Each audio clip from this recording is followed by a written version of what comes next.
الحمدللہ، اللہ کا شکر، الحمدللہ بیٹھ گیا ہوں۔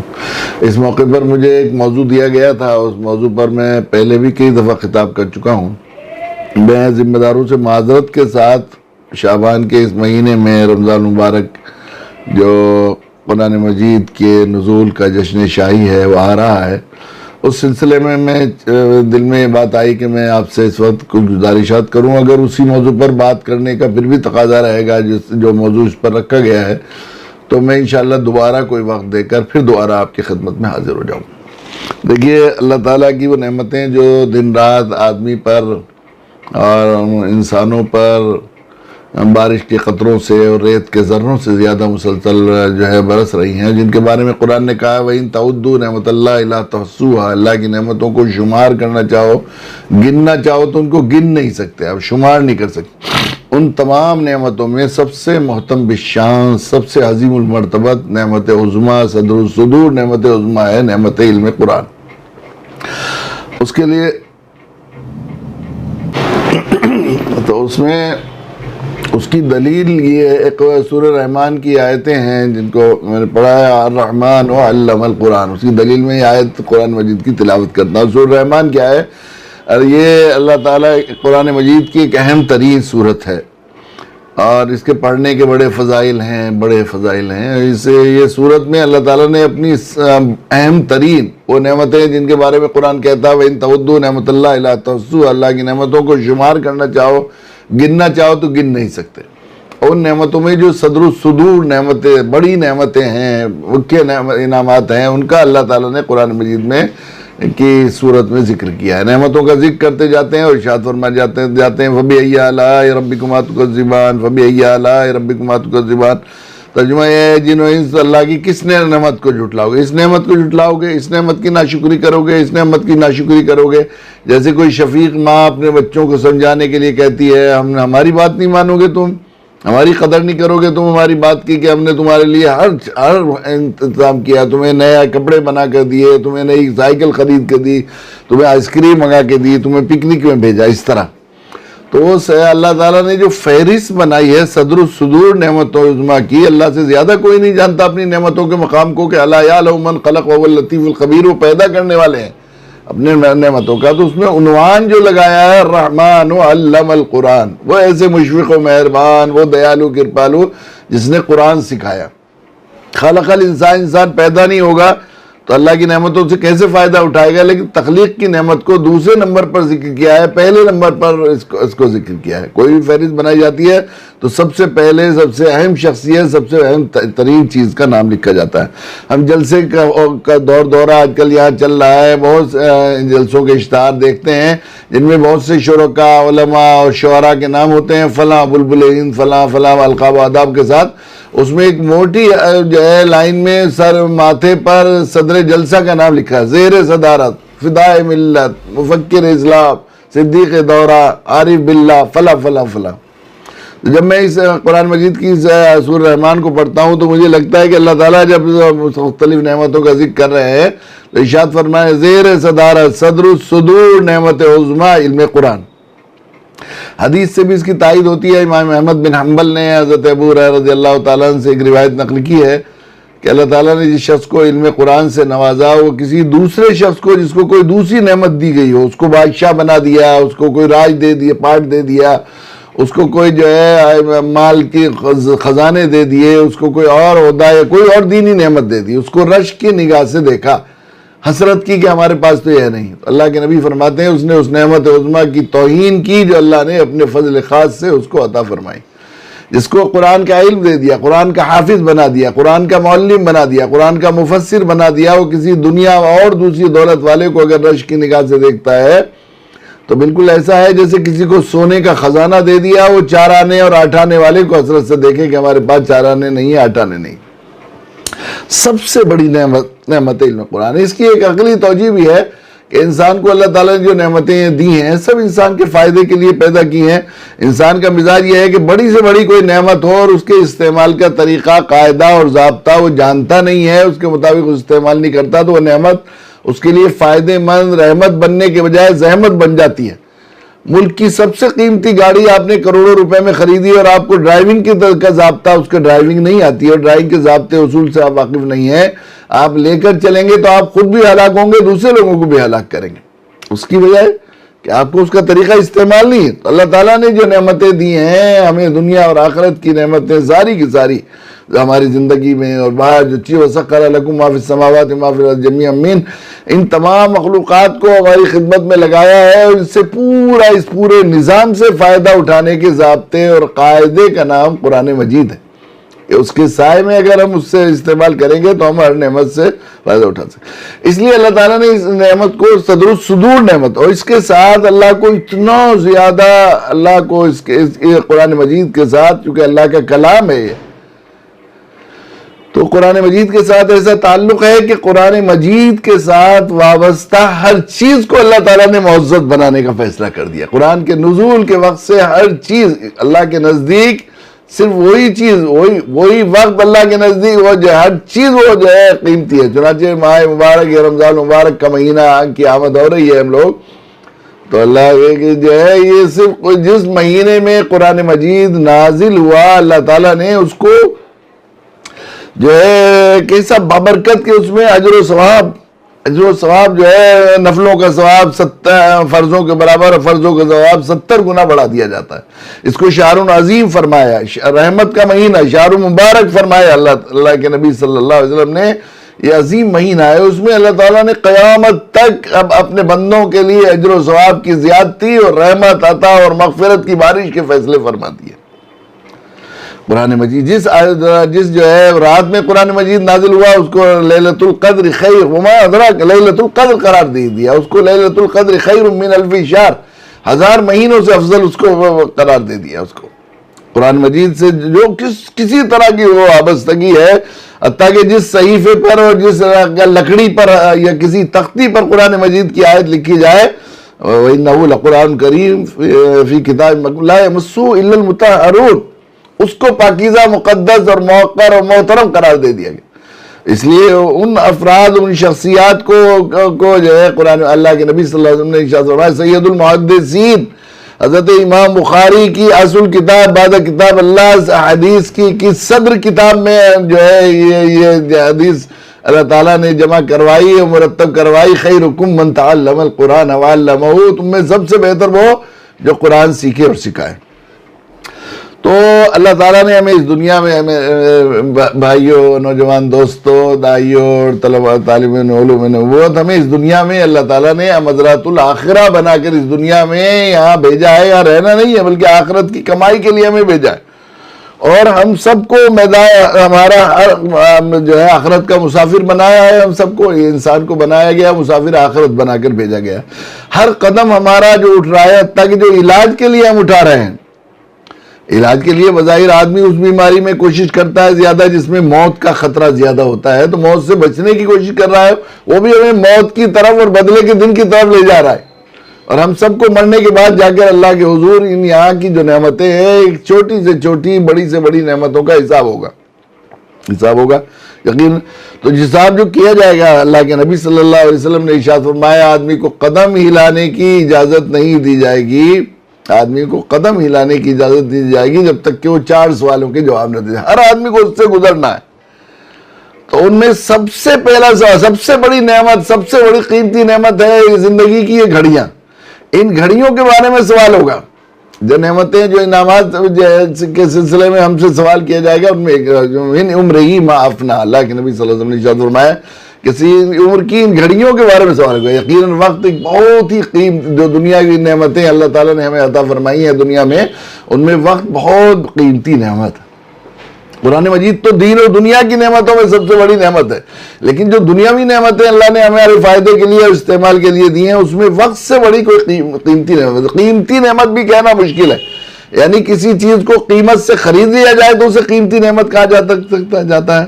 لیکن ایک لمحہ زندگی کا، ایک پل جو ہم نے گنوا دیا ہے اور اس کا بھاؤ ہم نے نہیں بنایا آخرت کے اعتبار سے، جو ثواب کے کسی طرح ضائع کر دیا، لہو لعب میں، گناہ میں، یا ایسے ہی لایا نہیں، اس میں ضائع کر دیا ہے، اس کو ہم اگر واپس لینا چاہیں دنیا اور آخرت کی ساری چیزیں دے کر، تاکہ اپنی جنت دے کر واپس لانا چاہیں تو لا نہیں سکتے۔ اس لیے سب سے پہلے ان وقت کی گھڑیوں کے سلسلے میں سوال ہوگا، ہم سے سوال ہوگا.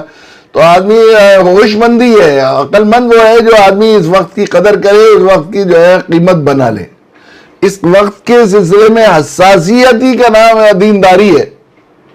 اور مسلمانی ہے، کہ آدمی جو ہے یہاں دی گئی اس گھڑیوں کو آخرت کے اعتبار سے اجر و ثواب کے بدلے میں جو ہے تبدیل کر لے اور اس کی قیمت بنا لے. حضرت حاجی امداد اللہ صاحب مہاجر مکی رحمۃ اللہ علیہ ہمارے بہت بڑے بزرگوں اور اکابرین میں ان کا شمار ہوتا ہے. وہ فرمایا کرتے تھے کہ تصوف میں نے ایک برف والے سے خریدا، برف والے سے سیکھا، جو جنجانے کے بازار میں آواز لگا رہا تھا کہ میرے بھائیوں میرے حال پر رحم کرو، میرے پاس ایک ایسی چیز ہے جو ہر لمحہ پگھل رہی ہے. اگر اس برف کی قیمت نہیں بنائی تو ضائع چلی جائے گی زندگی کی گھڑیاں بھی. غافل تجھے گھڑیال یہ دیتا ہے منادی، گردوں نے تجھے تیری عمر گھڑی اور گھٹا. ٹک ٹک کے ساتھ، گھڑی کی ٹک ٹک کے ساتھ زندگی کی یہ گھڑیاں گل رہی ہیں، ان کو ہمیں قیمتی بنانا. تو اگر ہمیں قیمتی بنانا ہے اس زندگی کی گھڑیوں کو، تو یقیناً اس سے زیادہ کسی اور چیز کے لیے ہم لوگ اس گھڑیوں کی زیادہ سے زیادہ اجر و ثواب حاصل کرنا، اللہ کے نزدیک زیادہ مقبول، محبوب، معزز اور موقر بنانا ہے ہمیں اپنی زندگی کی گھڑیوں کو. تو ہمیں اس کلام الہی اور کلام مقدس کے ساتھ ان گھڑیوں کو اس کی خدمت کے لیے، اور خصوصاً ان کلام مجید کی خدمت کے لیے بھی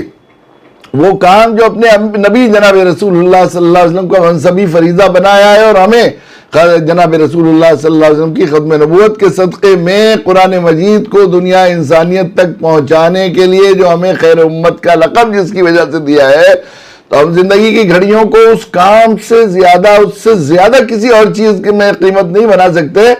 کہ ہم لوگ اپنے اوقات کو زیادہ سے زیادہ اس کے لیے صرف کریں. اب یہ رمضان مبارک کا مہینہ آ رہا ہے، افسوس یہ ہے کہ ہم لوگ ذاتی عبادتیں اور انفرادی عبادات میں یقیناً کچھ زیادتی کر لیتے ہیں، اور بہت سے لوگ جو عبادت میں عام دنوں میں نہیں ہیں ان دنوں میں عبادت کر دیتے ہیں.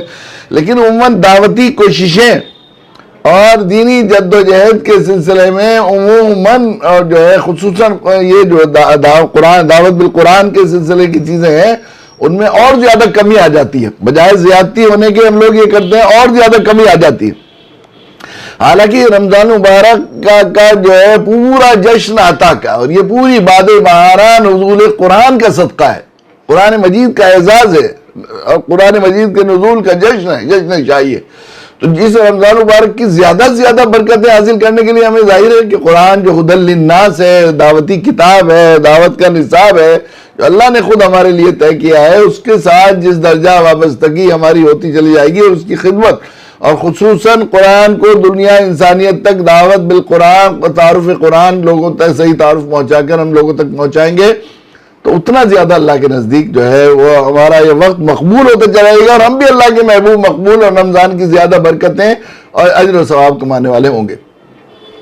یہ وقت شعبان کا مہینہ، اللہ کے نبی صلی اللہ علیہ وسلم نے فرمایا شعبان میرا مہینہ ہے، اور اللہ کے نبی صلی اللہ علیہ وسلم کی عادت شریفہ تھی، چونکہ رمضان کی کہ گھڑی اتنی قیمتی ہے، اس لیے کوئی گھڑی ضائع نہ جائے اس رحمت کے جشن شاہی کی، اس لیے اللہ کے نبی صلی اللہ علیہ وسلم شعبان سے رمضان کی ریاست شروع کر دیتے تھے. چنانچہ وحی الہی کے ساتھ کو مناسبت پیدا کرنے کے لیے خلوہ معدہ کی اور باطن کی ضلع اور صفائی اور تزکیے کی زیادہ ضرورت ہوتی ہے. اس لیے اللہ کے نبی صلی اللہ علیہ وسلم شعبان میں، حضرت عائشہ رضی اللہ تعالیٰ عنہ روایت کرتی ہیں کہ جتنے روزے آپ شعبان میں رکھتے تھے کسی مہینے میں نہیں رکھتے تھے. میں خیال کرتی کہ پورے مہینے ایک دن بھی افطار نہیں کریں گے علاوہ ان دنوں کے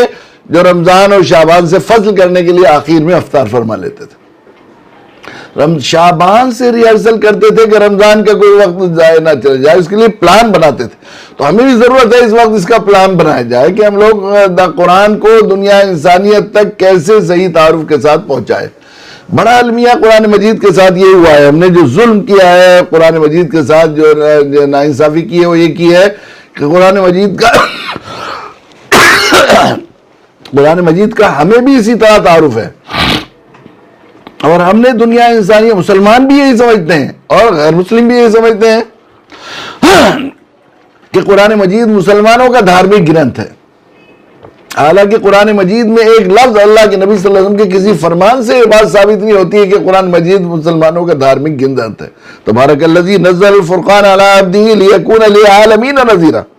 تمام عالموں کے لیے، ہدی للناس قرآن نے کہا ہے. کہیں یہ بات نہیں کہی ہے کہ صرف مسلمانوں کا دھارمک گرنتھ ہے، لیکن عام طور پر مسلمان بھی یہی سمجھتے ہیں کہ ہمارا مذہبی کتاب ہے، اور غیر مسلموں کے ہاں تو اس کا تصور ہی نہیں ہے کہ وہ یہ سمجھے کہ کسی اور دوسرے کا بھی ہے. قرآن مجید کے ساتھ یہ کتنی، حالانکہ قرآن مجید کے صحیح تعارف کرا کر، صحیح تعارف کے ساتھ پورے ختم نبوت کے بعد دنیا انسانیت تک قرآن مجید اور قرآن مجید کا دی بلغ ما انزل الیک من ربک، نبی کی نیابت میں ہمیں نبی کا وہ منصبی فریضے کی نیابت بھی سونپی گئی ہے کہ ہم بلغ ما انزل الیک من ربک کا، وَإِن لَمْ تَفْعَلْ فَمَا بَلَّغْتَ رِسَالَتَهُ. اگر آپ نے اس ذمہ داری کو ادا نہیں کیا تو آپ اپنی رسالت کا حق رسالت، شان رسالت کا بھی حق ادا نہیں کر پائیں گے. یہ ہماری ذمہ داری تھی کہ قرآن کے صحیح تعارف اور صحیح انٹروڈکشن کے ساتھ ہم دنیا انسانیت تک ان کی زبانوں میں، شاہ عبدالعزیز صاحب سراج الہند ہیں، انہوں نے لکھا ہے کہ دنیا کی تمام قوموں کی زبانوں میں ان کے جو ہے ان کے عقائد اور ان کی جو ہے عقل کی سطح کے مطابق قرآن مجید کی ترجمہ اور آسان تفسیریں کر کے ان تک پہنچانا امت کے ذمہ فرض کفایہ. یہ ہمارے ذمہ فرض کفایہ، اسی کے لیے ہمیں خیر امت کا لقب دیا گیا تھا. لیکن دنیا میں یہی سمجھا جاتا ہے کہ مسلمانوں کا دھارمک گرنتھ ہے، اور افسوس یہ ہے کہ ہم نے اپنے دعوتی ذمہ داری کو ادا نہیں کیا، اور کچھ اس طرح جو ہے وہ تعارف ہمارا بجائے اسلام کے سلسلے میں اسلام کی طرف پرکشش ہونے کے بجائے ہم لوگ اسلام کے خزانے پر ایک پردہ اور حجاب بنے ہوئے ہیں. وہ لوگ عام طور پر لوگوں کے ذہنوں میں یہ بات ہے کہ مسلمان دہشت گرد ہیں، مسلمان گندے ہیں اور جاہل ہیں. جس قوم کے ساتھ انہیں بالکل مناسبت نہیں ان کے مذہبی گرنتھ کے ساتھ انہیں پڑھنے کی یا اس کو اپنا کتاب سمجھنے کا تو تصور بھی نہیں ہو سکتا. قرآن مجید کے ساتھ یہ کتنا غلط تعارف ہے کہ اس کے بارے میں یہ کہنا کہ یہ مسلمانوں کا دھارمک گرنتھ ہے. قرآن مجید میں 6666 آیات ہیں جو سب سے زیادہ گنی ہوئی آیات ہیں. ان میں 553 آیات ایسی ہیں جن میں قرآن ان لوگوں سے ایڈریس کرتا ہے، ان سے خطاب کرتا ہے جو اپنے آپ کو مسلمان کہتے ہیں، ان کے لیے خطاب ہے. اور 470 آیات 470 آیات ایسی ہیں جن میں قرآن کامن خطاب کرتا ہے، یعنی اس میں خطاب مخاطب مسلمان بھی ہیں اور غیر مسلم بھی ہیں. اور باقی جو ہے 5000 کچھ آیت بہتی ہیں، 344 یا 443 آیات جو ہیں وہ ایسی ہیں جن میں قرآن صرف ان کے لیے اور ان سے خطاب کرتا ہے جو اپنے آپ کو غیر ایمان والے کہتے ہیں. تو جس کتاب کا 80% سے حصہ زیادہ، more than 80% ان لوگوں کے لیے خطاب کرتا ہو جو اپنے آپ کو مسلمان نہیں کہتے، غیر مسلموں کے لیے خطاب ہو، تو اس قرآن کے بارے میں یہ تصور کرنا اور یہ خیال کرنا کہ وہ مسلمانوں کا دھارمک گرنتھ ہے کتنی غلط. اس لیے سب سے پہلی ذمہ داری ہماری ہے. اس مرتبہ رمضان مبارک میں دیکھیے، اللہ کے شکر ہے، اللہ کے نبی صلی اللہ علیہ وسلم کی ذات ہمارے لیے آئیڈیل ہے. قرآن کے ساتھ ہمارا کیا تعلق ہونا چاہیے؟ قرآن پڑھانے کا. قرآن کو اللہ کے نبی صلی اللہ علیہ وسلم کو معلم بنا گیا. انما بعثت معلما والذی بعث فی الامین رسولا منہم یتلو علیہم آیاتہ ویزکیہم ویعلمہم. آپ کی بعثت کے مقاصد جو ہے وہ یہی تھے، قرآن مجید کے علوم کی تکمیل پوری دنیا انسانیت. تو اللہ کے نبی صلی اللہ علیہ وسلم کی عادت شریفہ تھی، اور آپ جو ہے قرآن کو، قرآن دین کو لوگوں تک پہنچانے کے لیے مواقع بناتے بھی تھے، مواقع تلاش کر کے ان سے فائدہ بھی اٹھاتے تھے. چنانچہ بازاروں میں آپ تشریف لے جاتے، حج کے ایام میں جہاں بھیڑ ہوتی تھی لوگوں کی، وہاں بھی جاتے آپ. حج کے ایام میں لوگوں سے ملتے، وفود آتے، ان کو تلاش کرتے کہ مہمان آتا. مسلسل مدینہ اور مکہ کے بازاروں میں آپ جو ہے مختلف قافلوں اور قبیلوں سے ملتے ہیں، ان سے ان تک دین پہنچانے کے مواقع تلاش کرتے. اس کے علاوہ مواقع بناتے تھے. کوئی صفا کی چوٹی پر چڑھ کر آواز سماع کی آواز لگاتے تھے لوگ متوجہ ہو جائیں. کبھی دعوتیں کرتے تھے، پوری بسیں اور عزیز و اقارب وانزل عشیرتک الاقربین کا حکم ہوا تو آپ نے حضرت علی کرم اللہ عنہ سے دعوت کا حکم کیا کہ دعوت میں بیٹھ کر یکسوئی سے بات کی جا سکتی ہے. اس لیے مواقع تلاش بھی کرتے تھے، مواقعوں سے فائدہ بھی اٹھا. قسمتی کی بات یہ ہے کہ اوقات ایسے آ جاتے ہیں کہ اس وقت پوری دنیا انسانیت، کچھ حادثات، کچھ واقعات جن کو ہم بہت ہی ناپسند کرتے ہیں، ایسا قرآن نے خود کہا، ایسا ان تکرہوا شیئا فہو خیر لکم. تو وہ مواقع ایسے ہوتے ہیں کہ اگر ان سے ہم اپنا دعوتی فائدہ اٹھا لیں، اس مواقع کو اس سے فائدہ اٹھا لیں تو کتنے لوگوں کی ہدایت کا اور کتنے فتنوں کے ازالے کا ذریعہ بن جاتا ہے. گزشتہ دنوں ربیع الاول میں فرانس میں اللہ کے نبی صلی اللہ علیہ وسلم کے اعانت آمیز کارٹون کا واقعہ پیش آیا. تو پوری دنیا سیرت پاک کی طرف متوجہ تھی. اللہ کی شکر ہے ہمارے ملک میں بھی اور بہت سے دنیا کے تنظیموں، اداروں، NGOs نے الحمدللہ اس سے موقع سے فائدہ اٹھا کر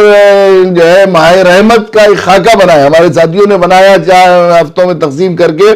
اللہ کے نبی صلی اللہ علیہ وسلم کی تعلیمات، آپ کی سیرت کو لوگوں تک پہنچانے کے لیے. اس موقع سے سب لوگ متوجہ تھے.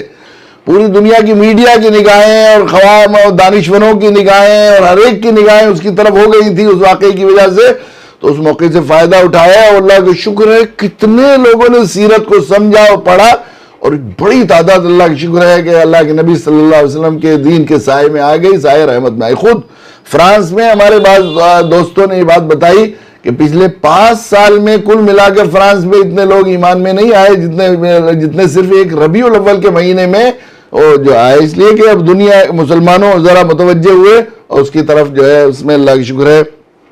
لوگوں نے سیرت کو پڑھا اور سیرت کی کتابوں کے ایڈیشن چھپے اور لوگ جو ہے اس میں تجسس پیدا ہوا. آج بھی اتفاق سے کچھ واقعات اس زمانے میں شعبان کے قریب ہیں ہمارے ملک میں. وہ 26 آیتوں کے نکالنے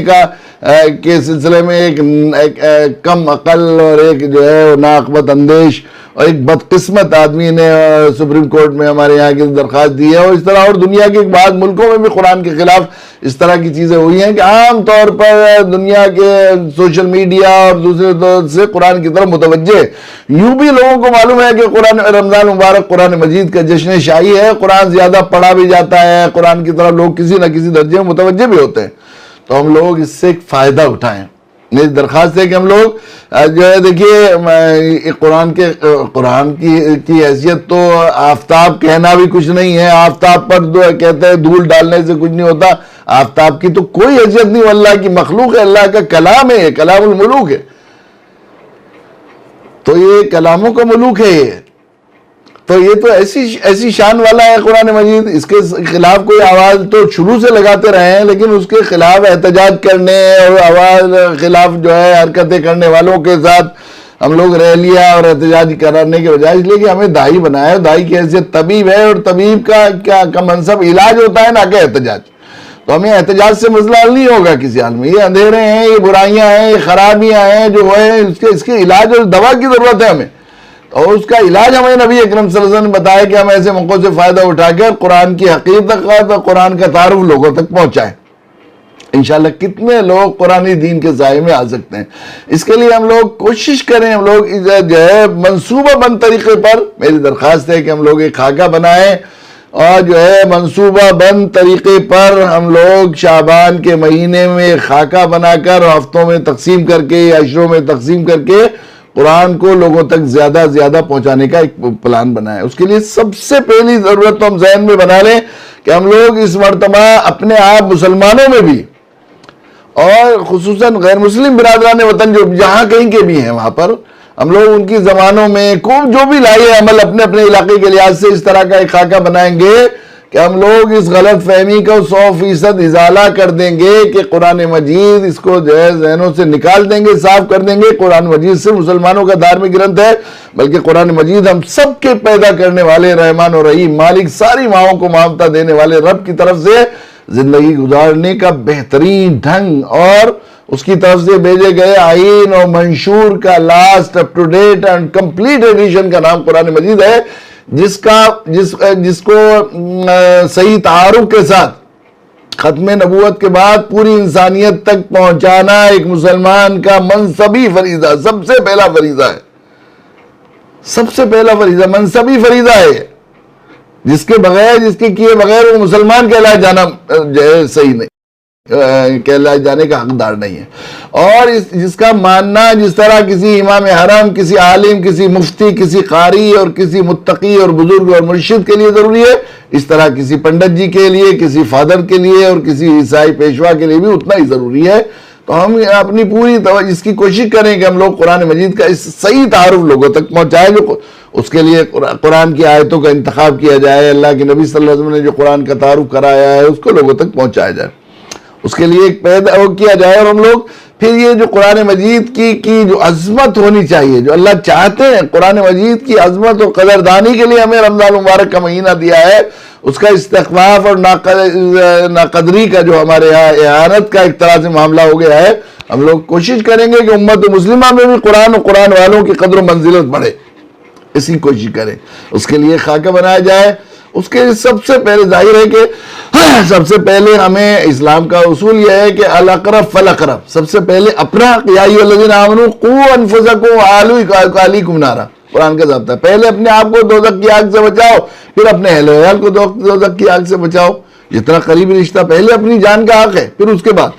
تو ہم لوگ دوسروں کے دلوں میں قرآن مجید کی عظمت اور قرآن مجید کی وقت اور قدر و منزلت اس وقت تک پیدا نہیں کر سکتے جب تک کہ ہم اور ہمارے گھر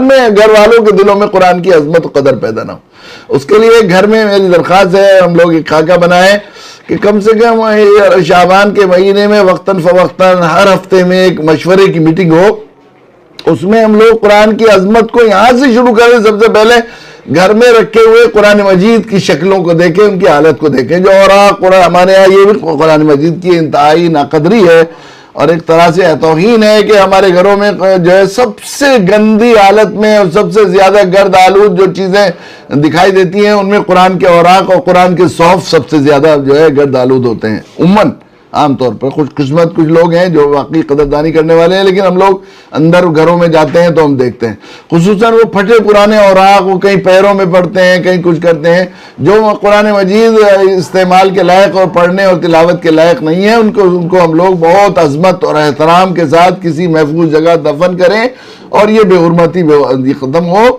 اور جو قرآن مجید ہیں ہمارے پاس رکھے ہوئے، ان کے جو ہے قرآن پوش جو ہیں اور جزدان کو جو ہے ہم لوگ خوبصورت اور صاف ستھرے جزدان بھی بنائیں، اور ابھی رمضان مبارک سے پہلے اس کا خاکہ بنائیں کہ بہترین ریک اور خوبصورت ایسی الماریاں رکھی ہوئی ہوں کہ باہر کے آنے والا آدمی پہلی نظر میں سمجھ لے کہ اس گھر میں سب سے زیادہ محترم اگر کوئی چیز ہے تو وہ ہے جو قرآن، جو اللہ نے سب سے محترم بنایا۔ یہاں سے بات شروع کریں، ظاہری چیزوں سے جو ہے جسم میں روح پڑتی ہے، دل میں وہ بات بیٹھتی ہے جب ہم اس کی کوشش کریں۔ پھر اس کے بعد یہ ہے کہ گھر میں قرآن مجید اگر پڑھے ہوئے نہیں ہے، صورتحال یہ اللہ کرے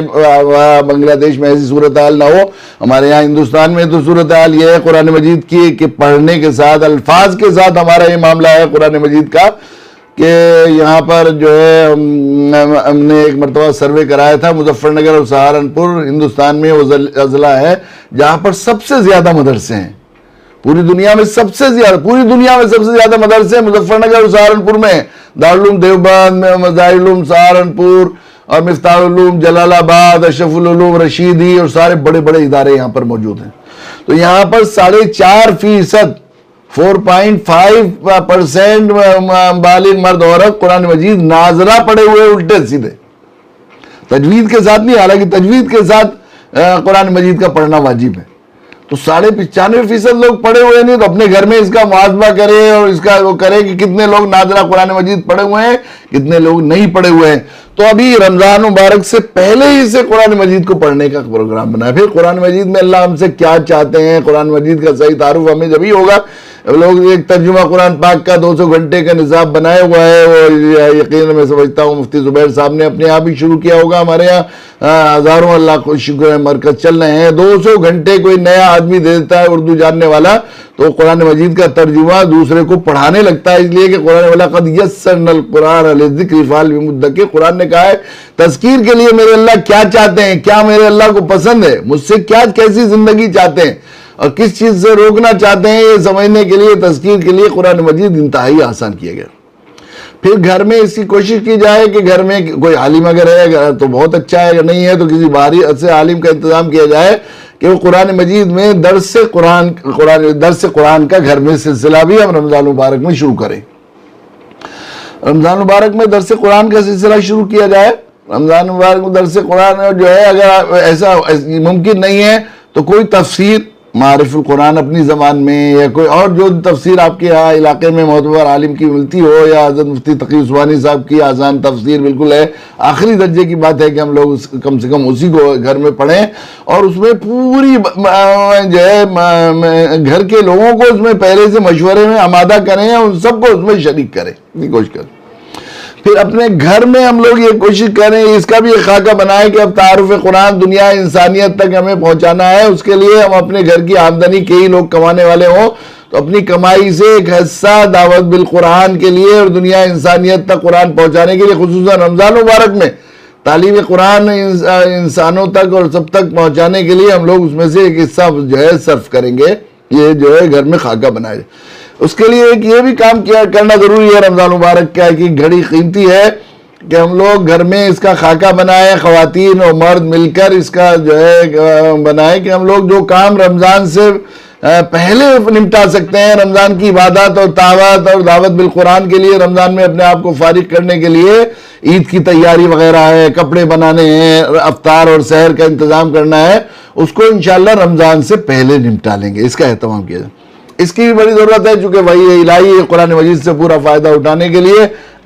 ظاہر ہے ایک پاکیزہ ماحول، ایک پاکیزہ جو ہے ضمیر کی ضرورت ہے، جو بغیر اکل حلال کے ناممکن ہے۔ مال حرام کھا کر اگر آدمی نیک بننا چاہے ناممکن ہے، کوئی نیکی کرنا چاہے، اللہ کے یہاں قبولیت مقبولیت حاصل کرنا چاہے، ہرگز۔ تو اپنی کمائیوں کے سلسلے میں محاسبہ بھی ہونا چاہیے، ایک مومن کی کمائی ہمیشہ حلالی ہونی چاہیے، خدا نہ کرے اگر وہ مشتبہ کمائی ہے یا حلال مال نہیں ہے ہمارے ہاں، تو کم سے کم اس کا انتظام کریں کہ اپنے کسی عزیز سے، کسی دوست سے جو ہے حلال اور طیب جو ہے وہ قرض لے لے، تاکہ کم سے کم رمضان اگر ہم نے اس کی احتیاط کی تو انشاءاللہ اللہ نے چاہیں گے تو رمضان کے بعد بھی اللہ تعالیٰ حرام مال سے اور اکل حرام سے بچنے کی توفیق عطا فرمائیں گے۔ اس کی بھی کوشش کی جائے، اس کی کہ جو ہے ہم لوگ اپنے گھر میں خصوصاً خواتین کو یہ بڑی ہے، دیکھیے جس طرح ایسے خاص موقع پر اللہ کی رحمتیں برستی ہیں اور جو ثواب بڑھ جاتا ہے، وہیں پر گناہوں کی وجہ سے اور اللہ کی نافرمانی کی وجہ سے اللہ کے غضب کا بھی کے نازل ہونے کے بھی زیادہ جو ہے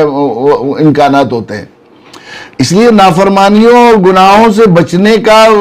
حرام کاموں سے بچنے کا ہمیں بہت اہتمام ہونا چاہیے۔ خصوصاً بہنوں سے میری درخواست ہے کہ یہ رمضان مبارک کا یہ مہینہ ان کا رمضان کی تیاری اور عید کے کپڑے اور اس میں لگ جاتا ہے، خصوصاً عشرہ آخرہ کی وہ خاص گھڑیاں جن میں شب قدر کی راتیں بھی آتی ہیں، اس میں جو ہے وہ گزر جاتی ہیں، تو اس کی کوشش کریں کہ وہی وہ جو ہے ہرگز جو ہے وہ بے پردہ وہ جو ہے وہ خواتین بازاروں میں جاتی ہیں اور بازاروں میں جا کر نامحرم مردوں کے ساتھ رہتی ہیں۔ اللہ کے نبی صلی اللہ علیہ وسلم نے ارشاد فرمایا ہے، لعنت ہے، اللہ کی لعنت ہے سطر دکھانے والے پر اور دیکھنے والے پر، اور فرشتوں کی لعنت اور لعنت کرنے والوں کی لعنت۔ تو ایسے وقت میں جب رحمت کے لیے ہوائیں چل رہی ہیں اور اللہ کی عطا کی باتیں باری ہے، کتنی بدقسمتی کی بات ہے اور کتنے جو ہے افسوس کی بات ہے کہ اس وقت ہم لوگ، ہماری بہنیں وہ لعنت میں گرفتار ہوتی ہیں۔ خصوصاً رمضان کی آخری راتیں جو ہیں وہ عید کی تیاری میں بازاروں میں گزرتی ہیں، جہاں پر بالکل اللہ سب سے بری جگہ ہے بازار، وہاں پر ہماری بہنوں کے وقت گزرتے ہیں۔ اس سے جو ہے اس کے لیے اس کا انتظام کیا جائے۔ اس کے بعد مسجد اور محلے میں ایک مشورہ کیا جائے اس دوران، ہفتے میں کم سے کم مسجد میں، اور اسی کوشش کی جائے یہ مشورہ کر کے محلے کے معزز لوگوں کو اور جو ذرا مختصر قسم کے لوگ ہیں ان کو جمع کیا جائے، اور ان کو جمع کرنے کے بعد قرآن مجید کا صحیح تعارف اور قرآن مجید کا پیغام دنیا انسانیت تک پہنچانے کا ایک خاکہ بنایا جائے۔ اس کے لیے مسجد میں بھی جو گھر کی چیزیں بتائی ہیں اس مسجد کا بھی خیال کریں، مسجد میں رکھے ہوئے قرآن مجید کے جزدانوں کو تبدیل کیا جائے یا ان کو دھو کر ان کو سلیقے سے رکھا جائے، اور جو میلے اور گرد ہیں ان کی صفائی کی جائے، جو الماریاں گندی ہیں اگر وہ بدلی جا سکتی ہیں، اور خوبصورت الماریاں اور ذرا اچھی الماریاں جن میں رکھے ہوئے قرآن مجید اچھے لگیں، اور آ کر مسجد میں داخل ہونے والے کو یہ احساس ہو کہ مسجد کے نمازیوں کے دلوں میں قرآن کی عظمت ہے اور یہاں پر قرآن ایک محترم چیز ہے، دیکھنے سے پتہ لگنا چاہیے، اس کا بھی لحاظ کیا جائے۔ پھر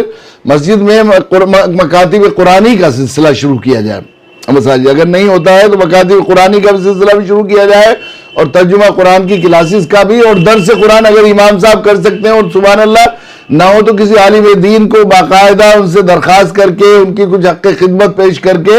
درس قرآن کا سلسلہ رمضان المبارک میں شروع کیا جائے. اس کے ساتھ ساتھ غیر مسلموں میں قرآن مجید کو پہنچانے کے لیے سوشل میڈیا سے جتنا زیادہ فائدہ اٹھایا جا سکتا ہو, قرآنی تعلیمات کے سلسلے میں ایسے مقامات پر جہاں بہت سے لوگ سامنے جاتے ہوں وہاں پر اپنی اپنی بستیوں میں طے کیا جائے کم سے کم ایک محلے کے اندر 10 ہورڈنگ ایک قرآنی تعلیمات پر مشتمل لگائے جائیں جو مسلسل لوگوں کے سامنے پڑے رہے, ایسی جگہ جہاں قرآن کے ان کی بے ادبی بھی نہ ہو اور زیادہ لوگوں کو پڑھا جائے, اس کا ایک خاکہ بنایا جائے. اس کے علاوہ ہر مسجد کے باہر ایک اسکرین بھی ایسی لگائی جائے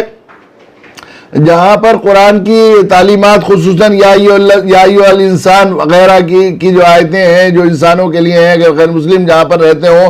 یا جن محلے کے اندر غیر مسلم ہوں وہاں اگر مسجدیں ہوں تو قرآنی پروچن کے نام سے مائک لگا کر ایسے دعوتی ذہن رکھنے والے لوگوں کو کیا جائے. پھر قرآنی تعلیمات کی عملی شکل میں انسانیت کے لیے کیا خدمات ہیں, زکوٰۃ اور خیرات اور صدقات کا کیا ہے, والدین اور عزیز و اقربا محلوں کے کیا حقوق ہیں قرآن مجید میں ذکر کیے گئے ہیں ان کے لیے. پھر قرآن مجید کے تعارف میں جو غیر مسلموں کی کتابیں ہیں, پمفلیٹس ہیں, ان کو ترجمہ بھی کیا جائے اور اپنی زبانوں میں اور اس کو زیادہ سے زیادہ لوگوں تک پہنچانے کی کوشش کی جائے. اور جو ہے روزہ افطار پارٹیوں میں غیر مسلموں کو بلایا جائے. یقیناً جو ہے بنگلہ دیش میں بھی ایسے بہت سی جگہ ہیں جہاں پر غیر مسلموں کی تعداد کثرت سے پائی جاتی ہے, تو وہاں ایک خاصی تعداد میں وہ لوگ ہیں. تو افطار پاؤ مسجدوں میں اگر مسجد پریچے کا پروگرام, عید ملن کا پروگرام, کسی طرح کا بھی ہم لوگ اپنی مسجدوں کو 100% مسجد ظاہر ہے کہ ہمارے لیے یہ بات بنیادی اور اصولی ہے کہ اللہ کے نزدیک صرف وہی نیک اللہ کے ہاں وہ عمل قابل قبول ہے اور وہ چیز اللہ کے نزدیک محبوب ہے جو جناب رسول اللہ صلی اللہ علیہ وسلم کی اتباع و پیروی میں انجام دی جائے گی. مسجدوں کی حیثیت کنٹرول روم کی ہے, تو اس پورے سسٹم کو مرتکز کیا اللہ کے نبی صلی اللہ علیہ وسلم کی مسجد سے. ہماری مسجدیں انفرادی عبادت خانے بن گئے. اللہ کے نبی صلی اللہ علیہ وسلم کی مسجد جو تھی وہ عالم اسلام کا ایک دعوتی مرکز تھا پورے عالم میں, جو ہے اسلام وہیں سے پھیلا ہے. وہاں پر ہمارے یہاں غیر مسلم بڑی تعداد میں کسی بھی طرح رہتے تھے. ڈاکٹر محمود غازی سیرت کے نام پر محققین میں شمار ہوتا ہے, انہوں نے لکھا ہے کہ میں بہت دن تک سیرت پاک پڑھتا رہا, پڑھنے کے دوران بہت دن تک رک کر اس چیز کو تلاش کرتا رہا کہ اللہ کے نبی صلی اللہ علیہ وسلم کی حیات میں مسجد نبوی میں خاص طور سے مفتی زبیر صاحب سے اس سلسلے میں توجہ کی درخواست کروں گا کہ ضرور اس نقطے کو ضرور سمجھیں کہ ڈاکٹر محمود غازی نے یہ بات لکھی ہے معادلات سیرت میں کہ میں سیرت پاک میں کے مطالعے کے دوران بہت دنوں تک رک کر میں اس کی طرف متوجہ رہا اور غور کرتا رہا کہ مسجد نبوی میں مجھے کوئی ایک لمحہ ایسا مل جائے اللہ کے نبی کی حیات میں جب کوئی غیر مسلم مسجد نبوی میں موجود نہ ہو, یا مہمان کی شکل میں یا وفد کی شکل میں یا قیدی کی شکل میں یا ضرورت مند کی شکل میں یا اپنے مسئلے کی شکل میں یا کسی جو ہے ملزم کی شکل میں. چونکہ عدالت بھی وہی تھی, مہمان خانہ وہی تھا, وہی فوجی تربیت گاہ تھی, وہی پارلیمنٹ تھی, سب سارے مسائل کے لیے وہی ہونا پڑتا تھا. تو انہوں نے کہا کہ مجھے ایک لمحہ بھی ایسا نہیں ملا جو غیر مسلم مسجد نبوی میں موجود نہ ہو. اور ہمارے یہاں صورتحال یہ ہے کہ پوری زندگیاں ہماری گزر جاتی ہیں, کوئی غیر مسلم مسجد میں داخل نہیں ہو پاتا. بلکہ اگر اسلام قبول بھی کر لے کوئی مسلمان بیچارہ نیا اور وہ ذرا مضبوط کسی نمازی کے ساتھ مسجد میں نہیں آ سکا تو وہ مسجد کے نماز پڑھنے کے فضیلت سے محروم ہی رہتا ہے, اسے گھر ہی میں نماز پڑھنی پڑتی ہے ورنہ فتنہ برپا ہو جائے گا. پھر میں بہت دن تک تلاش کرتا رہا کہ مسجد نبوی میں داخل ہونے والے لوگوں میں کوئی شخص ایسا مل جائے جس کو ہدایت نہ ہوئی ہو, تو ایسا بھی کوئی نہیں ملا. قیدی ثمامہ ابن اسال جیسا آخری درجے کا دشمن اسلام 3 دن تک قید ستون سے بندہ رہا مسجد نبوی میں, لیکن مسجد نبوی کا ماحول اتنا رحمت بھرا تھا کہ اس کو دیکھ کر اللہ کے نبی صلی اللہ علیہ وسلم کی رحمت بھری شہادات کو دیکھ کر اسے اسلام قبول کیے بغیر چارہ نہیں ہوا. اور 3 دن قید کے بعد اس کا حال یہ ہوا کہ وہ مدینہ, وہ اسلام اور وہ نبی جو اس کے لیے مقبول ترین چیزیں تھیں وہ محبوب ترین چیزیں بن گئی. ہمیں بھی اپنی مسجدوں کو اس کا بنانا چاہیے اور اس کی کوشش کرنے کی ضرورت ہے کہ ہم مسجدوں کو مسجد نبوی کے طرز پر لائیں. یقیناً اس لیے کہ جب تک مسجدوں کا رنگ مسجد نبوی کی طرح نہیں ہوگا امت مسلمہ اس دعوتی منصب پر فائز ہی نہیں ہو سکتی. اس لیے اس کی بڑی ضرورت ہے. تو ہم لوگ رمضان مبارک کے اس مہینے کو اس کی کوشش کریں. پھر وہ جو ہے اس کی بھی کوشش کی جائے کہ رمضان کی بے حرمتی کے سلسلے میں پہلے ہمارے بچپن میں ہم دیکھتے تھے کوئی آخری درجے میں بیمار بے روزے دار ہے یا کوئی بھی جری سے جری آدمی کھلے عام اس طرح پر جو ہے وہ بازاروں میں کھاتا پیتا یا بیڑی پیتے سگریٹ پیتے نہیں رہتا. اب ایسا حال ہو گیا ہے کہ مسلم محلوں میں بھی عام بے پردگی عورتوں کی تو ہوتی ہے, اس کے علاوہ کھلے عام کھلے مہار ہوٹل کھلتے ہیں. ظاہر ہے اس طرح رمضان کی بے حرمتی ہوگی اور شاعر اللہ رمضان شاعر اللہ میں ہے تو اس کی بے حرمتی ہوگی تو وہ رحمت نزول کے ہو جائے, آخری درجے میں غضب کے ہم لوگ حقدار ہوں گے. تو ایک کمیٹی ایسی بھی بنائی جائے جس میں معزز لوگ اور بااثر لوگ ہوں اور اس میں کچھ جری ایسے لوگوں کو بھی اس میں شامل کیا جائے جو کسی ضرورت کے وقت دھمکا بھی سکیں. تو ہوٹلوں والے اور چائے والوں اور ان سے اس بات کی درخواست کی جائے کہ وہ کم سے کم رمضان مبارک بھر جو ہے وہ اپنے ہوٹلوں کو دنوں میں اس طرح کھلے مہار ہونا کریں. بہت مجبوری ہے اور کسی ایسی جگہ ہے جہاں غیر مسلم بھی موجود ہیں اور وہ کوئی مریض بھی ہیں, ان کی ضرورت ہوتی ہے, بچوں کی ضرورت کی چیزیں ملتی ہیں, تو پردے ڈال کر چپکے سے اس کا انتظام کیا جائے تاکہ معلوم ہو کہ قرآن رمضان مبارک کی حرمت ہو رہی. پھر قرآن مجید پڑھنے کے سلسلے میں بھی ہمارے یہاں جو بے احتیاطی ہوتی ہے, جس طرح قرآن کی تلاوت کے سلسلے میں ہم لوگ گھروں میں بھی ایک خاکہ بنائیں. گھر والے ایک مشورہ کریں بھائی کتنا قرآن مجید روزانہ پڑھا جائے گا, اس کی تلاوت کا ایک خاکہ ایک نصاب ایک ہدف طے کر لیا جاتا ہے تو آدمی اس پر عمل کرتا ہے. تو اس کی بھی کوشش کریں کہ تلاوت کی کثرت کی جائے اور قرآن مجید جو تراویح میں جو ہے قیام اللیل میں پڑھا جائے وہ اس کے زیادہ پڑھنے پر زیادہ زور نہ دیا جائے بلکہ اچھا پڑھنے پر زور دیا جائے. وہ اس طرح پر جو عربی لہجے میں پڑھا جائے ٹھہر ٹھہر کر پڑھا جائے, اس طرح نہ ہو کہ ان کے الفاظ کٹ رہے ہوں, قرآن کی بے حرمتی ہو رہی ہو, ایسے نہ ہو, اس کی کوشش کریں. اور پھر سوشل میڈیا کے واسطے سے جو لوگ آئی ٹی کے لوگ ہیں وہ لوگ دنیا کے سامنے وہ جو ہے قرآن مجید کے ہمارے یہاں ایک لکشمی شنکر آچاریہ کی ایک بہت اچھی کتاب ہے قرآن جیون گزارنے کی ایک کلا, قرآن جیون گزارنے کی کلا ہے. اگر وہ ہندی میں اویلیبل ہے, یہاں سے مل سکتی ہے, اس کا بنگالی میں اگر ترجمہ کر کے غیر مسلموں کو دیا جائے تو انشاءاللہ وہ بہت مفید کتاب ہے. اس طرح اور بھی لوگوں نے غیر مسلموں نے بھی قرآن مجید کے سلسلے میں وہ کیا ہے, انگریزی اور ہندی کی کتابیں لوگوں تک پہنچانے کی کوشش کی جائے. اس طرح لوگ اگر اس رمضان مبارک کو ایک باقاعدہ منصوبہ بند طریقے پر قرآن, اس وقت لوگ متوجہ ہیں, اس سے فائدہ ہم نے اٹھا لیا تو انشاءاللہ جو ہے رمضان مبارک میں اتنے لوگوں کی ہدایت کا ذریعہ ہماری یہ کوششیں بن سکتی ہیں جو سالوں سال میں اتنے لوگوں کی ہدایت کا ذریعہ. اور جب ہم لوگوں کی ہدایت کا ذریعہ بنیں گے اور قرآن لوگوں تک پہنچانے کا ذریعہ بنیں گے تو یقیناً ہم رمضان مبارک کی سب سے زیادہ قدر کرنے والے بنیں گے. میں امید کرتا ہوں کہ ہم لوگ جو ہے دعوت بالقرآن کے اس مشن کے لیے اور عظمت قرآن اور تعارف قرآن کا اس مہینے کو ماہ منائیں گے. ہمارے یہاں ارمغان میں ابھی ایک مضمون آ رہا ہے اس سلسلے میں باقاعدہ تحریری شکل میں, ہمارے کچھ دوستوں نے اور بھی ایک دو خاکے بنائے ہیں, وہ ابھی آپ کے یہاں آ سکتے ہیں. اپنے ماحول کے اعتبار سے وہاں بھی بنگلہ دیش میں اس کا ترجمہ کر کے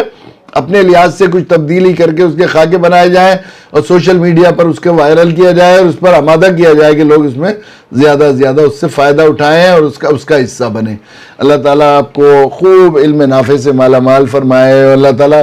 100% جناب صحابہ کرام رضی اللہ تعالیٰ عنہم اجمعین کے طرز پر جن کو معیار حق بنایا, قرآن کے شاگردوں میں فَإِنْ آمَنُوا بِمِثْلِ مَا آمَنْتُمْ بِهِ فَقَدِ اهْتَدَوْا فرمایا. تم ان کی طرح ایمان لاؤ گے تو ہدایت یاب ہوگے. وہ قرآن مجید وہ کیسے پڑھتے تھے, 10 آیتیں قرآن مجید کی پڑھتے تھے جب تک دوسری آیتیں نہیں پڑھتے تھے تب تک کہ وہ پہلی 10 پر عمل نہیں ہوتا تھا. تو جیسے جیسے قرآن پڑھتے جاتے تھے قرآن بنتے جاتے تھے اپنے نبی کی اتباع میں. حضرت عائشہ رضی اللہ تعالیٰ عنہ سے پوچھا کہ اللہ کے نبی صلی اللہ علیہ وسلم کی سیرت و اخلاق کے بارے میں بتائیے, تو آپ نے فرمایا کیا تم قرآن نہیں پڑھتے؟ کان خلقہ القرآن. تو قرآن جب بنے گا جب ہدل للناس بنے گا آدمی, اور جب تک ہم قرآن بننے کی کوشش نہیں کریں گے ہم لوگ قرآن کے قدردان نہیں ہوں گے. قرآن کے قدردان نہیں ہوں گے تو ہم رمضان کے بھی قدردان نہیں ہو سکتے. اس لیے ابھی سے ہم خاکہ بنائیں اس کا اور اس کو ایک بہت منصوبہ بند طریقے پر ایک مہم بنا کر کوشش کریں کہ ہماری اس کوشش کو صرف یہی نہیں صرف بنگلہ دیش بلکہ پوری دنیا میں اس کے اثرات مرتب ہوں. اللہ تعالیٰ ہمیں شعبان کا مہینہ جو رمضان کی تیاری کے لیے دیا ہے، اللہ تعالیٰ ہمیں ابھی سے تیاری کی توفیق نصیب فرمائے اور آپ کے اس درس کو بے حد قبول بھی فرمائے اپنی بارگاہ میں۔ وآخر دعوانا الحمدللہ رب العالمین۔